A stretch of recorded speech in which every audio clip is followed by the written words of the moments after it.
Bharat America మధ్య వాణిజ్య చర్చలకు ముందు కీలక పరిణామం చోటు చేసుకుంది. అమెరికా వాణిజ్య ప్రతినిధి జెమిసన్ తో భారత రాయబారి వినయ్ మోహన్ భేటీ అయ్యారు. ద్వైపాక్షిక వాణిజ్య ఒప్పందానికి సంబంధించిన అంశాలపై చర్చించారు. అయితే ఈ విషయాన్ని క్వాత్రా ఎక్స్ వేదికగా వెల్లడించారు. ప్రపంచవ్యాప్తంగా నెలకొన్న కీలక పరిణామాలపై కూడా చర్చించినట్లుగా ఆయన తెలిపారు. ట్రేడ్ డీల్ కోసం భారత బృందం వచ్చే వారం వాషింగ్టన్ కు వెళ్లనుంది. అయితే ఈ క్రమంలో వీరి భేటీ ప్రాధాన్యత సంతరించుకుంది.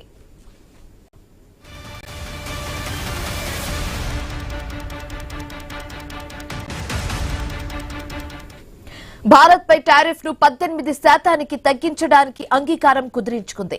అయితే ట్రంప్ విధించిన ఈ ప్రతీకార టారిఫ్లు చెల్లవంటూ ఆ దేశ సుప్రీంకోర్టు తీర్పునివ్వడంతో టారిఫ్ పరంగా మార్పులు చోటు చేసుకోబోతున్నాయి.